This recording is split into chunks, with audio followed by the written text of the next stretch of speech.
الرحمن الرحيم. انطلاقا من البحث الميداني الذي اشتغلت عليه الجمعية داخل مدينة صفرو و23 جماعة ترابية للوقوف على الأسباب الحقيقية وراء ظاهرة الهدر المدرسي، خلصت بأن نسبة الهدر المدرسي في ارتفاع ملحوظ ما لم يتم العمل على هذا المشروع كمشروع مجتمعي يهم الجميع ويتطلب انخراط الجميع من الوزارة الوصية بكل مستوياتها، المؤسسات التعليمية بكل مكوناتها، الأسرة، السلطات الجهوية والإقليمية، الإدارية المنتخبة وجمعيات المجتمع المدني. كان من أهم التوصيات والاقتراحات التي خلص إليها هذا البحث اتخاذ إجراءات وقائية ومواكبة للحد من الهدر المدرسي بالمؤسسة التعليمية، إغناء الموارد المالية والتمويلية مما من شأنه أن يؤدي إلى تجويد الأنشطة أو أنشطة الحياة المدرسية وتحفيز التلاميذ لخلق رابط قوي مع الفضاء المدرسي، ضرورة تكوين أعضاء لجان اليقظة وتفعيل أدوارها للتدخل في الوقت المناسب، تقوية شبكة المدارس الجماعاتية داخل الجماعات الترابية بإقليم صفرو، على الأقل مدرسة جماعاتية لكل جماعة ترابية، تكثيف الدعم النفسي والاجتماعي للطفل وكذلك الأسرة، خاصة بالجماعات الترابية التي تعرف هشاشة اجتماعية ونسبة مرتفعة في الهدر المدرسي، تأهيل وتحسين فضاءات المؤسسة التعليمية لتصبح أكثر جاذبية، مما يلزم تدخل الجماعات الترابية في هذه الورشات خلال بداية كل سنة دراسية، تعزيز أسطول النقل المدرسي مع ضرورة إحداث مؤسسة تجمع كل الفاعلين قصد الإشراف والتتبع، اعتماد طرق تنشيط حديثة ومرنة منفتحة على التكنولوجيات الرقمية والمعلوماتية، مما يضمن التشويق والتحفيز في العملية التعليمية التعلمية داخل القسم. كذلك دعم التعليم الأولي بالجماعات الترابية وتقريبه من التجمعات السكنية لما له من أثر على المسارات التعليمية للطفل، يعني المتعلم بصفة عامة، تأهيل فضاءات مدارس الفرصة الثانية مما يضمن جاذبيتها للأطفال المنقطعين عن الدراسة. قد عملت الجمعية على الترافع على بعض هذه التوصيات من خلال مشروع دعم الممول من طرف السفارة البريطانية من خلال إجراء لقاءات تشاورية مع كل الفاعلين بشراكة مع المديرية الإقليمية للتعليم بصفرو، التي نقدم لهم كل الشكر والتقدير على ما تبذله من جهد لتجويد العرض التربوي بإقليم صفرو. وقد همت هذه اللقاءات النقابات التعليمية، رؤساء الجماعات الترابية ومديري المؤسسات التعليمية وجمعيات أمهات وأولياء أمور التلاميذ وجمعيات النقل المدرسي والأطر العاملة بمؤسسات التربية الغير نظامية. خلصت هذه اللقاءات بضرورة تأسيس مرصد للحد من الهدر المدرسي يجمع كل الفاعلين المؤسساتيين والمجالس المنتخبة والفاعلين المدنيين لضمان تنفيذ هذه المشاريع والخروج باستراتيجية واضحة تهم الهدر المدرسي. كما تم تكوين 80 إطاراً منسق خلايا اليقظة من داخل المؤسسات التعليمية في التواصل الاستراتيجي والتشخيص والتتبع والمواكبة، وكذلك تحليل المعطيات وكتابة التقارير. كما تم تكوين 80 إطاراً منسق خلايا اليقظة من داخل المؤسسات التعليمية في التواصل الاستراتيجي، التشخيص، التتبع، المواكبة، وكذلك تحليل المعطيات وكتابة التقارير، واقتراح الحلول المرتبطة بظاهرة الهدر المدرسي. كما تم توجيه عريضة لكل المجالس المنتخبة بإقليم صفرو للتحسيس بخطورة هذه الظاهرة وضرورة رصد ميزانية للدعم التربوي والاجتماعي وتأهيل المؤسسات. كما تم وضع خلايا توجيه والإعلام داخل مدارس الفرصة الثانية الجيل الجديد والقيام بحملات تحسيسية من طرف أطر مدارس الفرصة الثانية والتلاميذ المتخرجين لتحسيس التلاميذ المنقطعين بضرورة العودة إلى الأقسام من أجل فرصة ثانية تحت شعار معا من أجل التلميذ. ونثمن المبادرة الشجاعة التي قامت بها المبادرة الوطنية بإقليم صفرو بشراكة مع المديرية الإقليمية للتعليم بإقليم صفرو وجمعية أمان للتنمية المستدامة بإطلاق مشروع الدعم التربوي والاجتماعي لفائدة تلاميذ بعض الجماعات الترابية التي تعرف نسبة مرتفعة للهدر المدرسي. وشكرا. Bonjour mesdames et messieurs de la presse. Je tiens tout particulièrement à vous remercier de nous avoir honorés de votre présence dans le cadre de notre conférence de presse d'aujourd'hui. C'est un peu inhabituel dans le cadre des activités de l'association Gibert de tenir des conférences de presse, mais nous apprenons. C'est très important. Nous avons le devoir, en tant qu'association, de rendre compte de ce que nous faisons à la population. Et vous êtes le canal le mieux indiqué pour pouvoir faire répercuter et faire connaître tout ce que nous faisons au niveau de l'association Gibert auprès des populations partout où ils se trouvent, surtout dans les contextes actuels des Covid-19, où il nous est difficile de tenir des rencontres et des réunions des masses. Donc, à travers vos médias respectifs, je pense que l'objectif est de faire passer les messages à toute la population. Et je vous remercie de votre présence. Et j'espère qu'à travers vos médias, on pourra faire passer les messages à plus de dizaines, des milliers, voire même des centaines de milliers de personnes. Je tiens aussi à remercier l'équipe du projet DAM qui nous ont aidés tout au long de ces projets.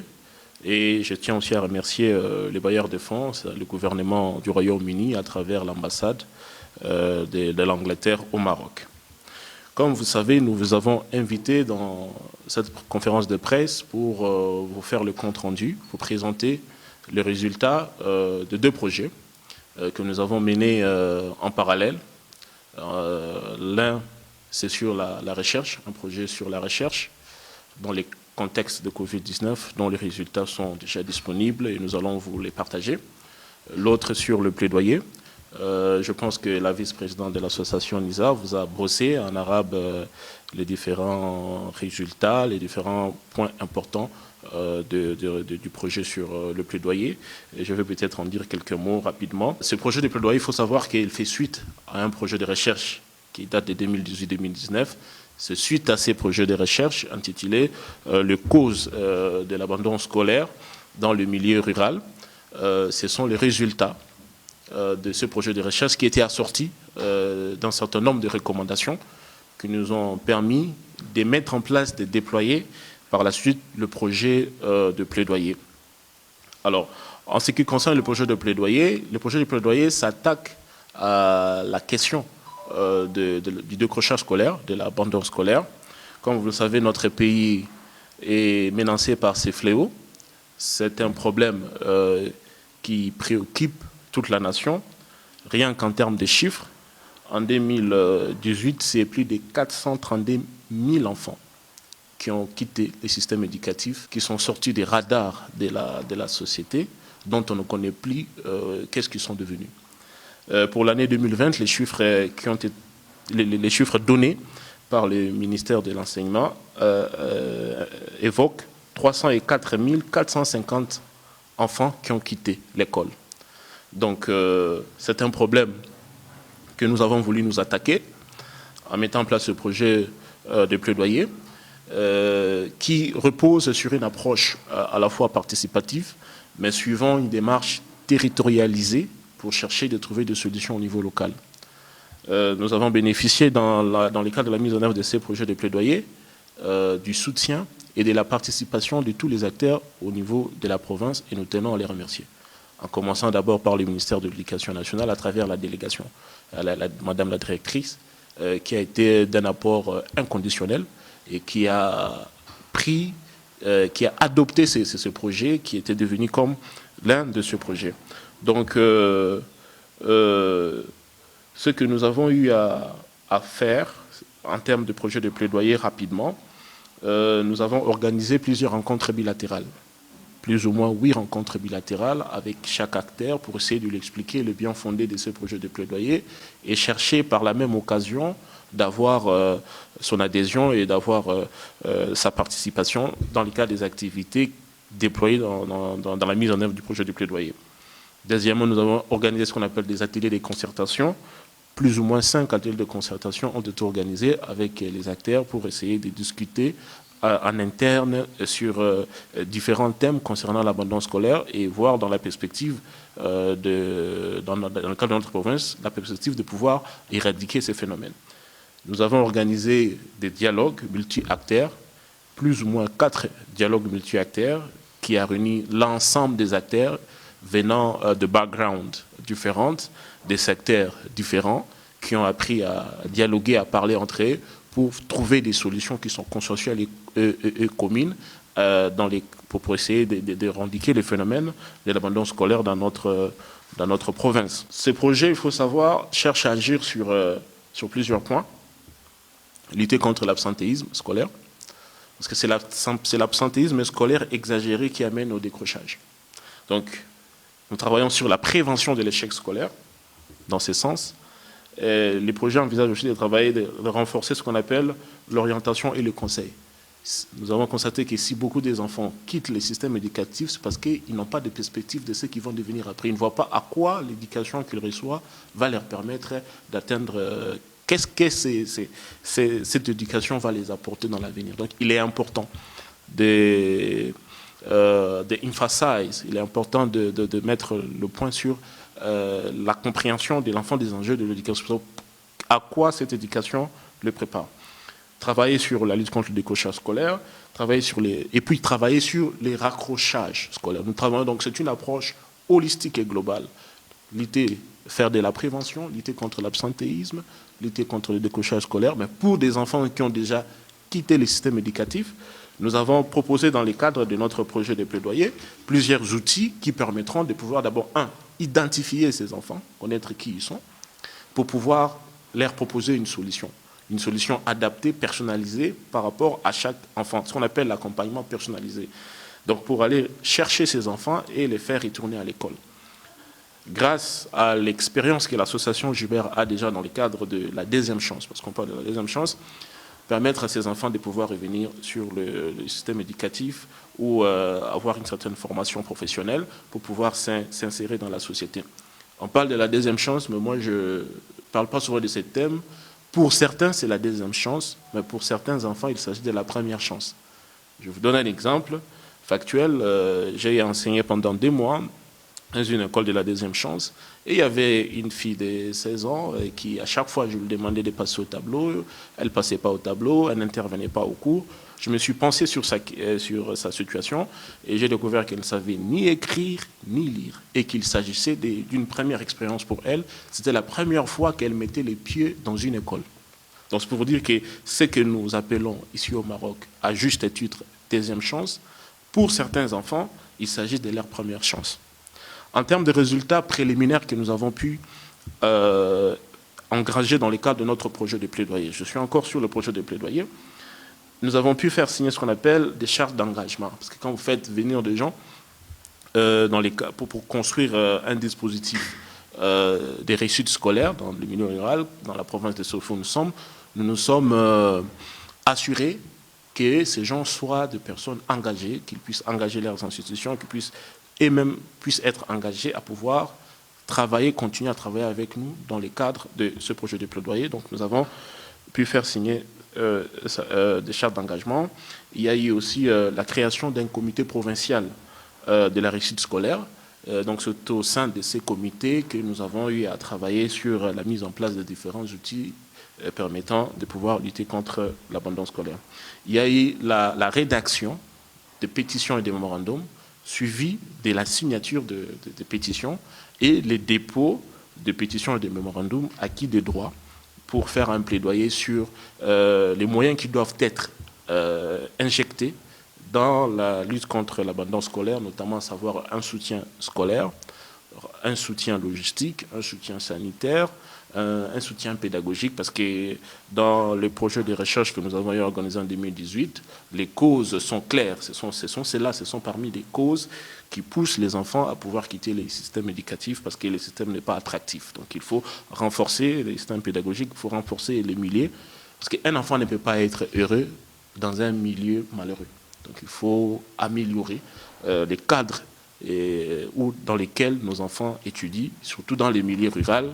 C'est encore plus difficile avec le froid, avec la distance, question des transports scolaires. Donc toutes ces questions, ces problèmes ont été formulés dans les cadres d'un plaidoyer pour faire le CNR. Ok. Il y a eu maintenant, il y a une deuxième phase qui va venir après pour continuer dans le cadre du plaidoyer. Maintenant, rapidement, pour vous parler du résultat de notre projet de recherche, il faut savoir qu'en même temps, au niveau de l'association Gibert, nous ne sommes pas restés les bras croisés pendant la période caractérisée par le début du coronavirus, avec notre partenaire, le projet DAM. Nous avons mis en place un projet de plaidoyer pour essayer de comprendre comment est-ce que l'aide, ce qu'on appelle l'aide Tadamoun, a été distribuée aux ménages issus du secteur informel. Parce que, comme vous savez, quelques temps juste après l'opérationnalisation de ces dispositifs d'aide, il y a eu des réclamations des ménages qui ont réclamé, s'estimant être éligibles, mais qui n'ont pas pu bénéficier de cette aide.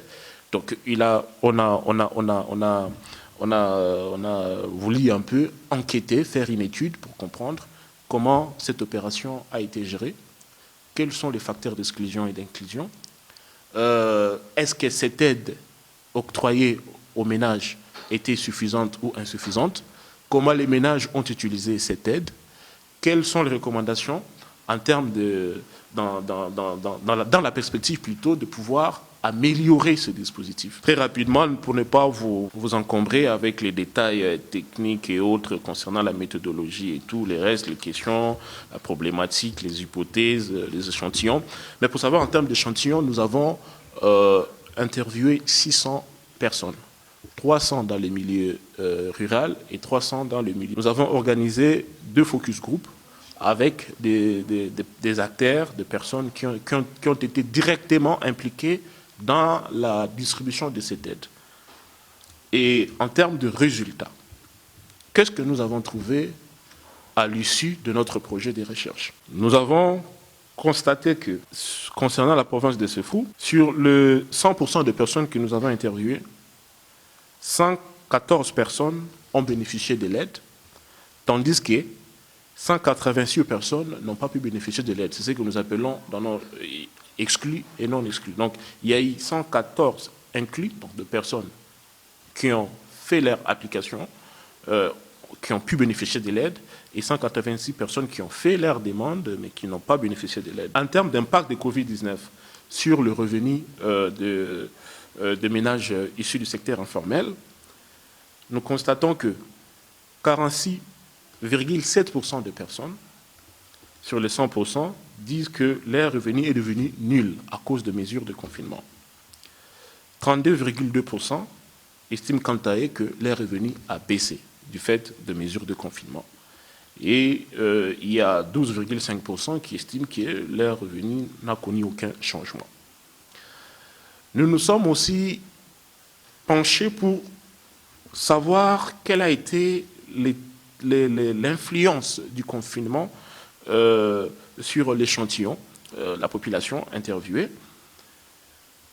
Nous avons constaté que 86% estiment que leur revenu a été influencé et disent que le confinement a influencé leur revenu. 54,8% disent quant à eux que le confinement a influencé leurs habitudes alimentaires. S'agissant de facteurs d'exclusion, comment est-ce que les personnes concernées par cette aide perçoivent leur exclusion ou leur inclusion? Sur 100% de personnes interviewées, 31,1% estiment que cette aide a été octroyée suivant une approche de tirage au sort. C'est-à-dire que les personnes qui ont bénéficié de l'aide l'ont bénéficié par un tirage au sort.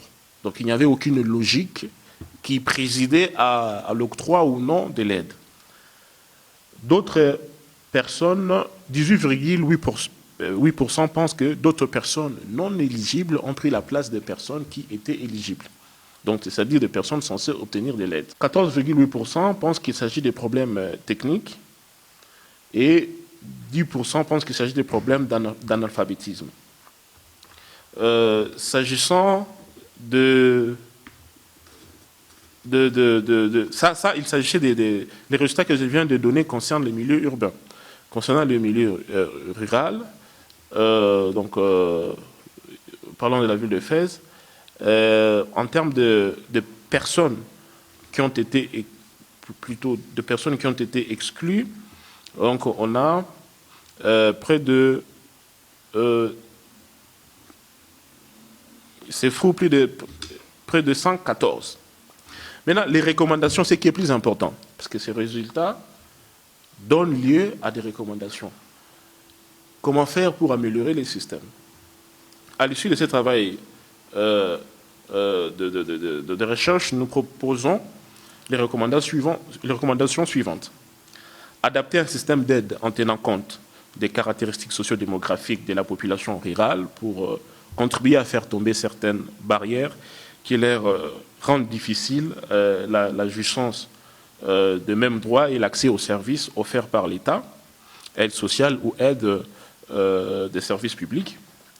L'État doit être en mesure de renforcer le suivi et la gestion de l'aide financière pour qu'elle n'atteigne que les personnes qui la méritent. Renforcer les mécanismes de résilience face à la précarité.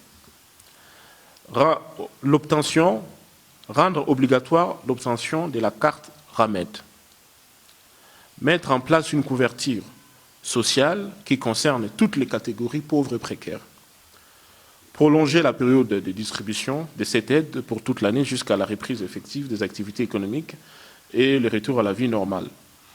Améliorer la stratégie de communication accompagnant des mesures d'aide telles que celles ici pour éviter les malentendus et la confusion qui ont parfois caractérisé et qui ont fait que l'aide a été accordée à des personnes non éligibles au détriment des personnes éligibles.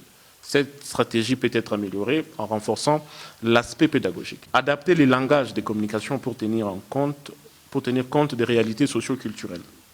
Réduire le temps de traitement, de demande, de recours à un délai raisonnable permettant aux ménages d'avoir accès à l'aide dans le plus bref délai.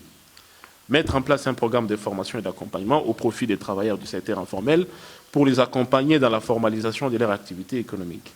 Il est impératif de revoir les critères d'éligibilité en tenant compte du niveau de revenu de l'État matrimonial, des problèmes de santé préexistants d'un certain nombre de ménages, où le montant de l'aide reçue a été subdivisé en deux, entre l'achat de nourriture et l'achat de médicaments, afin de soutenir les ménages les plus fragiles et précaires. Mettre en place des critères d'éligibilité simplifiés. Renforcer les autres critères pour mettre fin à l'obtention de l'aide par des personnes qui n'en ont pas besoin. Mettre en place une procédure de recours pouvant prendre en compte les ménages qui ne possèdent pas la carte RAMED. La mise en œuvre de mesures permettant d'éviter dans la sélection de personnes ciblées par une subvention ou une aide donnée. Mettre en place un système d'aide aux chefs de famille au chômage afin d'empêcher les chômeurs de recourir à cette aide.